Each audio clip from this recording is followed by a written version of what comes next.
Latina, if you want a smaller looking waist, then you need to train your back. Having a wider back will give you that illusion of that hourglass shape.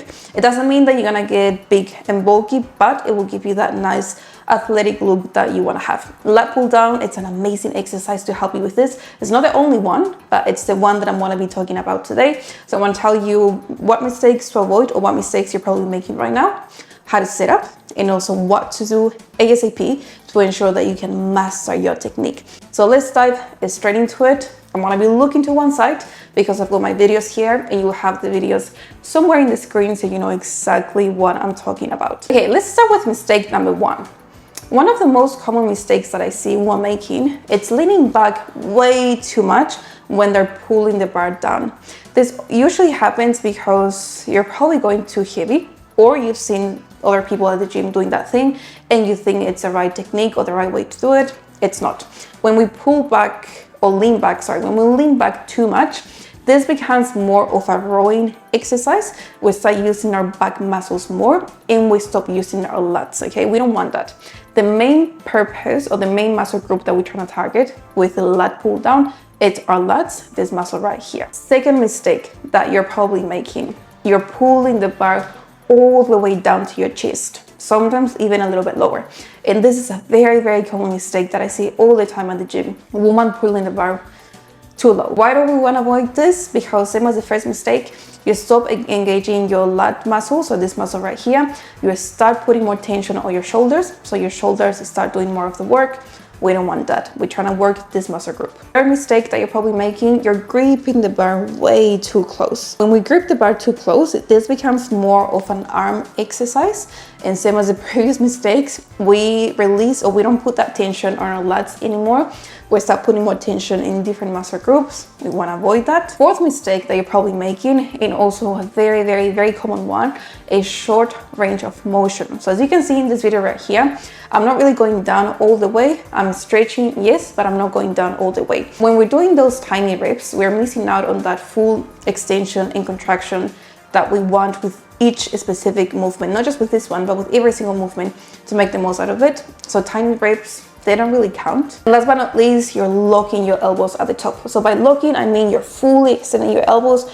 You extend all the way up, you lose the tension on your lats, and you put too much strains on your joints, something that we really, really, really want to avoid. The 5 mistakes you're probably making, and I want you to avoid ASAP, leaning back too much, pulling the bar all the way down below your chest, gripping the bar very, very close, short range of motion, so doing tiny reps, and locking your elbows at the top. So those are the things that we really, really want to avoid doing. Now, let me tell you about the setup. Setup is also very important, not just for this exercise, but for every single exercise, so you know your starting position and you have the right technique from the start. So with the setup for this specific movement, if you're using the lat pull down machine, the one in the video, know that there's different types of handles. So this is the one that I have in the video, the long one, and then we have another one that has a V shape. It doesn't really matter which one you use, both still work your lat muscles. With the wider one, you get a better stretch, and with the small one, the V shape, you get a better contraction. With the knee pad, you can see that knee pad in the video. You want to make sure that you lock in your legs with the knee pad. The reason why I say this, it's because I've seen many women having the knee pad a little bit too high. So the knee pad is somewhere in here, their legs is somewhere in here, so there's a big gap in between. So when they pull down, they're going up and down, they don't really have that much balance, and it's a little bit harder to go heavier for this exercise and also to contract the right muscle group. So you want to make sure that you lock in the knee pad somewhere that it feels nice and tight. Don't squeeze your legs too much, of course, but just somewhere that gives you that nice control and balance that you want with your legs. And your feet should be planted on the ground. Don't have one leg here and then another one somewhere else. Don't be shaking your legs or moving your legs around. Also something I've seen a lot. You want to have your feet nice and planted so you have that balance with your legs, with your both sides of the body, your right side and your left side, and you can perform that movement a little bit better. So with the setup, remember, Either use the long bar or the V handle, whatever feels better for you.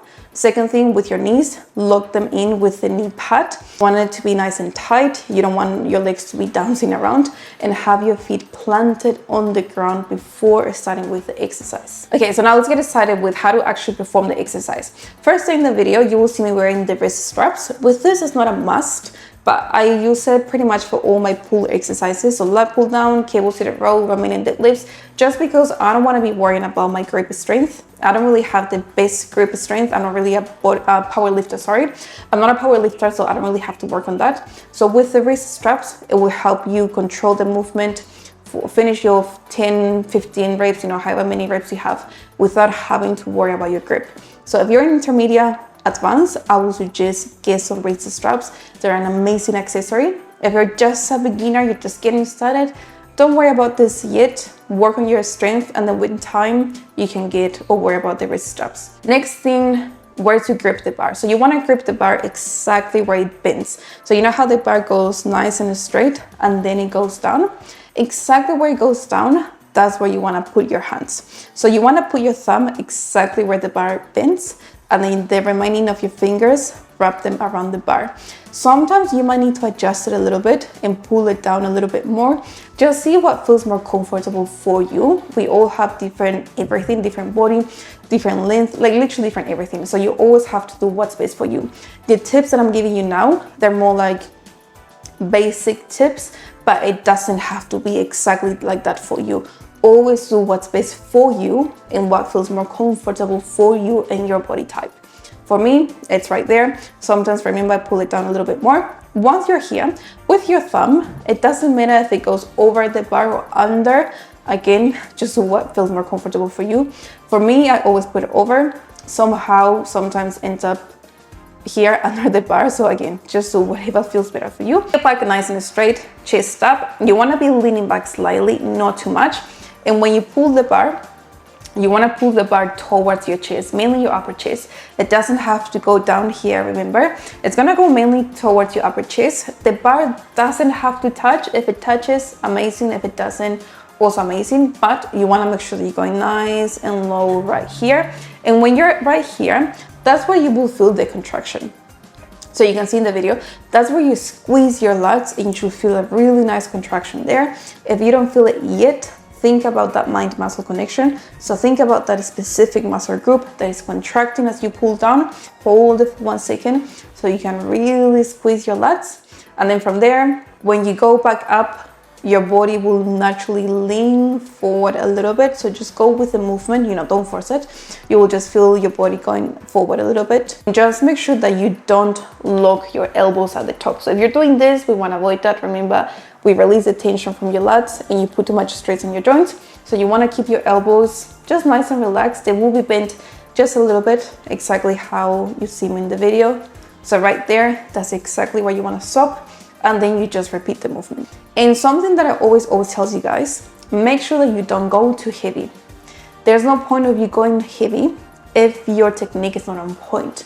So always focus on doing the right technique or the right movement, mastering your technique, and then worry about going heavier with this exercise or with every single exercise really. So just a quick recap of how to master your lat pull down. Strong back, remember, gives you that illusion of a smaller waist. Don't lean back too much.